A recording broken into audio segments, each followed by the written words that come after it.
E já de volta ao Vivo em Cores, obrigado pelo carinho, pela sintonia, pela audiência. Esse é o seu programa Vida e Saúde. Hoje falando sobre Parkinson, conosco uma das maiores autoridades que esse planeta conhece, o Dr. Jefferson Moreira, médico neurologista e neurocirurgião.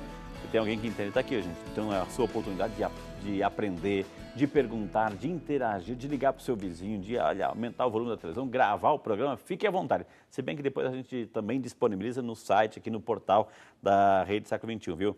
Ô, doutor, temos uma pergunta que vem lá de Petrolina, nossa amiga Bruna Palito Lohane. Bruna, um beijo no seu coração, um beijo aí para dona Fátima, seu Abelardo, Camargo e toda a família, viu? O Davizinho, que Deus abençoe, viu? Obrigado pela participação, Bruninha. Ela pergunta assim, doutor, existe algum tipo de exame que eu possa fazer, um exame de sangue, enfim? Porque a gente viu os sintomas, sim, mas algum tipo de exame, um hemograma que pode acusar, opa, tem alguma coisa errada ali, doutor? É a Bruna. Bruna, obrigado pela pergunta, é uma dúvida muito comum.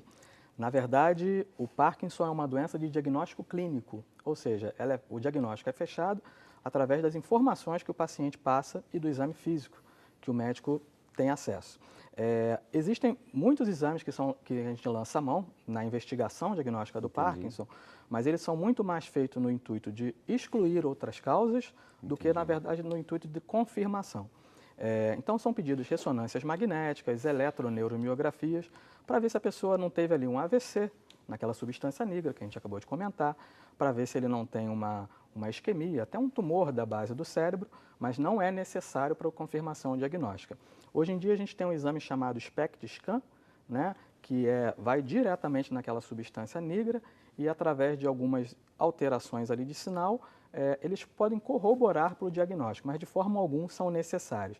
É importante a gente alertar aí para a Bruna e para os outros amigos que estão assistindo que não é para sair daí correndo agora, eu tenho que fazer um exame de sangue, um estudo para descartar o Parkinson, né? Então seguir hábitos de vida saudáveis, de uma forma geral, porque não existe aquela coisa de eu tenho que prevenir, eu tenho que descobrir ele antes, né? O diagnóstico é clínico a partir do momento que o paciente começa a apresentar as alterações. Então não significa, doutor, assim, que eu tenho que sair daqui agora, terminar o programa e marcar quero fazer um PET para ver se eu tenho ou não tenho tendência a ter um Parkinson para me prevenir. Não se trata disso, né? Não, de forma alguma. É uma doença de diagnóstico clínico, então pessoas que estão tendo esses sintomas, estão travando, estou achando ela um pouquinho mais lenta, olha, eu perdi um pouquinho da expressão facial, estou deixando cair coisa, estou tremendo, procurar um profissional da área, um profissional neurologista, neurocirurgião, para tirar qualquer tipo de dúvida. Doutor, o senhor citou 4 colunas lá que definem um pouco o Parkinson. O tremor, a rigidez, a lentidão e a instabilidade postural. Quando você fala de rigidez, assim, significa que a pessoa está tremendo ali, né? Exato. O tremor, a rigidez, o que significa? Que a pessoa, a face, a expressão, o que é? Fala um pouquinho sobre essa rigidez, doutor. Em relação à expressão facial, a gente tem o que a gente chama de face hipomímica, né? O parkinsoniano ele tem aquela face congelada, um pouco sem expressão facial, né? Isso às vezes é um dos primeiros sintomas. É importante os familiares se atentarem a isso. Mas no que diz respeito especificamente à rigidez, é o que a gente chama de rigidez em roda dentada. O paciente se sente travado, né? E muitas vezes essa rigidez ela aparece sob a forma de quê? De quedas, de dificuldade de deambulação. Então, o paciente fala da rigidez em roda dentada. O paciente trava, ele sente como se fosse uma roda dentada, a mão dele travar. Entendi. E isso é visto durante o exame físico. Agora, doutor Jefferson, por exemplo, o senhor citou na resposta anterior, assim, ver se descartar, fazer um exame e descartar algumas situações, inclusive o AVC. O AVC, por exemplo, a pessoa que teve um AVC, é uma porta aberta para o Parkinson ou não? Ou não tem nada a ver? Sim, já se comprovou que alterações vasculares, uma vez que a pessoa tem chance de ter o AVC, teve o AVC, ela tem esses fatores de risco. Mas, então você vai me perguntar, mas nem toda pessoa que teve AVC teve o Parkinson, sim. Né? Se ela estiver na área do braço, na área da fala, ela vai ter o déficit específico naquele lugar. Mas uma vez que o AVC pode se dar, entre outros lugares, naquela substância negra que a gente acabou de falar, pode sim ser um fator desencadeante do Parkinson. Doutora, lá de Alfenas, a nossa amiga Leila Agostinho Pacheco. Obrigado, dona Leila, um beijo para a senhora, Deus abençoe a senhora, viu? Ela pergunta, agradecendo o programa, e está, assim, aprendendo bastante aqui com o programa de hoje. Obrigado, dona Leila, que Deus abençoe. Doutor, se a pessoa, ela tem esse fator de rigidez, essa tremedeira. Tem algum exercício, por exemplo, eu posso fazer alguma atividade física de segurar alguma bolinha na mão para fortalecer a musculatura, o braço, enfim, que vai diminuir um pouco essa manifestação, doutor? Sem dúvida, Leila. O tratamento do Parkinson, entre outras coisas, que é multifatorial, né, multidisciplinar, na verdade, ele é baseado em duas coisas: terapia farmacológica e terapia física. Então, o seu Omar ali falou da Associação Parkinson Campinas, né? Uma associação bem conhecida dos parkinsonianos do Brasil é a Associação Brasil Parkinson. Você acessa isso hoje em dia bem na internet. Tem ali os exercícios a serem feitos com bolinha, com cabo de vassoura, né, com elástico, coisas, uma vez a pessoa diagnosticada, ela pode fazer em casa. Está indicada a fisioterapia motora com profissional, né, mas esses tipos de exercício, como um simples levantar da cadeira e abaixar, né, um exercício com cabo de vassoura, um exercício de rotação, de alongamento, pode ajudar bastante. Ou seja, resumindo, fazer atividade física é fundamental, doutor? Faz parte do tratamento. Entendi. Sem dúvidas. Agora, doutor, vamos lá para a Estiva Zeb, a nossa amiga Maria Luísa Madruga. Doutora Maria Luísa, um beijo para a senhora, um abraço para o seu Zé, para a família inteira aí, a Miriam, o Paulo e todos os netos aí. Deus abençoe. Obrigado pelo carinho, dona Maria. A família, a família tem 8 irmãos, aqui diz assim, 2 já estão com Parkinson. Os outros irmãos correm risco? Pergunta a nossa amiga dona Maria. Senhora Luísa, como eu falei, o fato de ter pessoas com Parkinson na família não significa que obrigatoriamente a senhora ou os outros irmãos vão ter, né? É claro que tem que ser dada uma atenção um pouco maior, já que são parentes de primeiro grau, né? Mas como a gente acabou de falar dos exames aqui, a senhora ainda tem uma chance muito maior de não ter do que de ter. Mas em se tratando comparativamente com a população em geral, a chance da senhora é um pouco maior. Então é acompanhar e ao aparecer ao menor sintoma, procurar ajuda médica. E sem entrar em desespero, né? Sem encucar essa questão assim, pelo amor de Deus, não se trata disso, viu? Doutora, assim, a pessoa não quis se identificar, porque é um problema na família, né? Eu vou chamar de Dona Maria, tá? Dona Maria, ela tem um filho de 40 anos que toma Gardenal desde os 18 anos. Gostaria de saber se o uso contínuo dessa medicação pode causar Parkinson lá no futuro, né? Vamos chamar de Dona Maria. Dona Maria, o Gardenal especificamente, que é o fenobarbital, né, não é das medicações que costumam causar tremores, apesar do que não pode ser completamente descartado. Em se tratando de tremores, a gente tem que falar aí dos neurolépticos, remédios para esquizofrenia, né, aloperidol, risperidona, e um problema muito comum hoje em dia, né, remédio para labirintite, né, flunarizina, sinarizina. O pessoal vai lá na farmácia, pega sem receita, o médico manda tomar durante 15 dias, o paciente toma durante 1 mês, 2 meses, 3 meses. Isso pode causar. Então, muito cuidado, né? Porque esses remédios causam tremores. O fenobarbital, que é o Gardenal que a senhora acabou de comentar, não é dos mais comuns, mas pode sim causar. Então, sempre procurar avaliação médica. E ele falou algo interessante que a gente fala em todo o programa, assim, cuidado com esse vício que nós temos da automedicação. Cuidado, né? Cuidado, porque pode também ter efeitos colaterais. O vizinho pediu, o vizinho guardou, você tem lá no teu... Cuidado, assim. Claro que todo mundo tem aqueles imediatos, enfim, né? Aquelas coisas básicas para a cabeça, enfim. Mas cuidado com esses mais perigosos, mais fortes aí, porque tem alguma complicação, né? E a gente não quer isso, viu? Doutor, o José Florencio Costa de Vinhedo, obrigado, senhor José, Deus abençoe o senhor.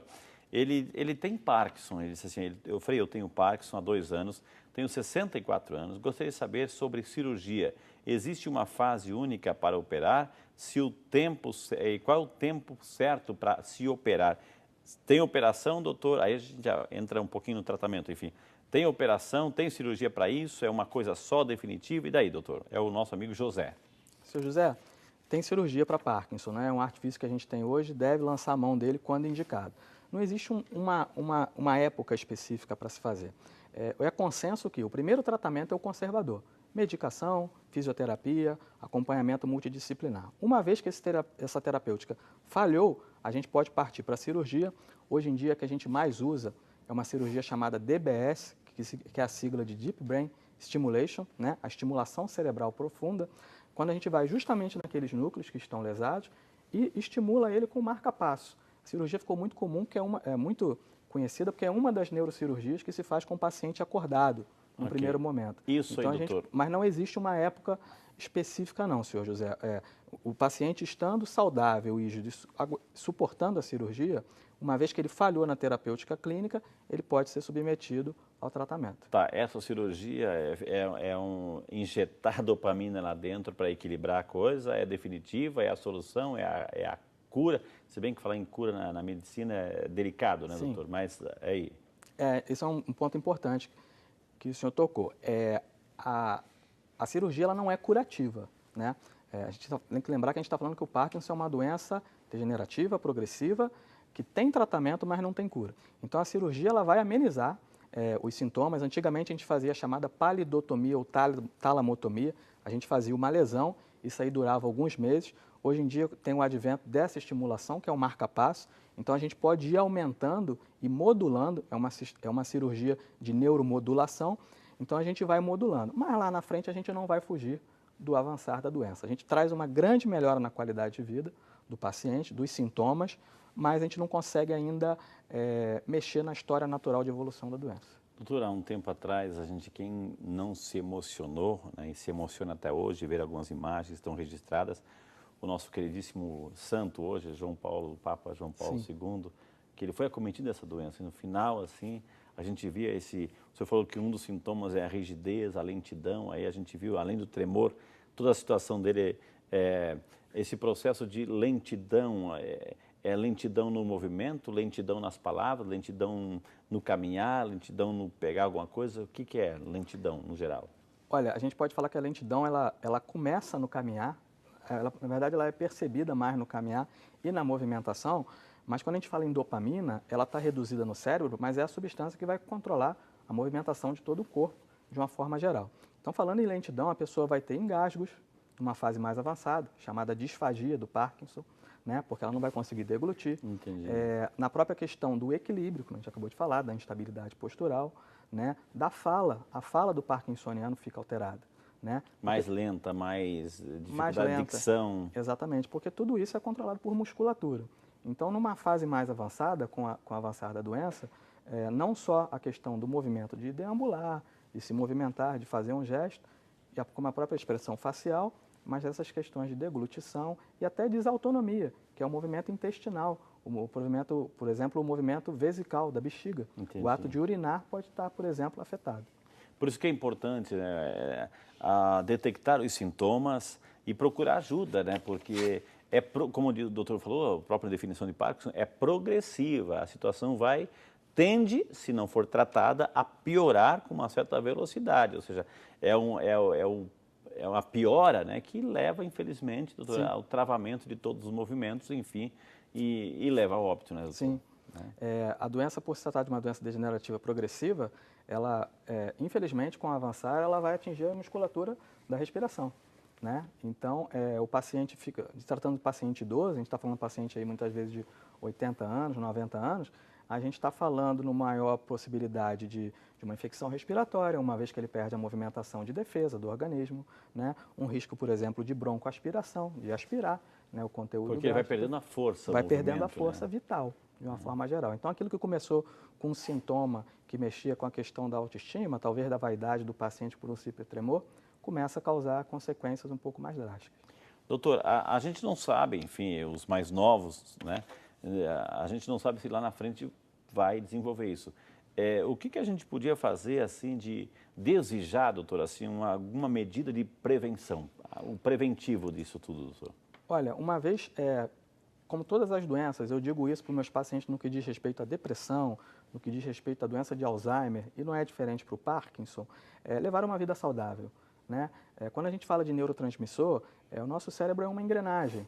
Então, a melhor forma de evitar o Parkinson é ter uma vida saudável, se alimente bem, faça atividades físicas, mantenha atividade mental. Eu costumo falar muito para meus pacientes que atividade não é atividade física, atividade mental, um trabalho voluntário, uma aula de música, uma aula de pintura. Não desistir, né? Não desistir jamais. Resistir, lutar contra, sempre, doutor, né? Lutar sem contra, dúvida. porque já que o problema é lá no cérebro, é dopamina, é atividade cerebral, enfim, são as conexões que a gente sabe, Então tem que forçar, é uma leitura, é um xadrez, é uma palavra cruzada, é um livro, é sair de si, é não ficar preso aí, né? Para forçar o cérebro também a fazer conexões saudáveis, viu, gente? Isso vale a pena, gente. E também, claro, espiritualidade ajuda muito, questão de pensamento positivo, a oração, isso tudo ajuda, é um remédio também.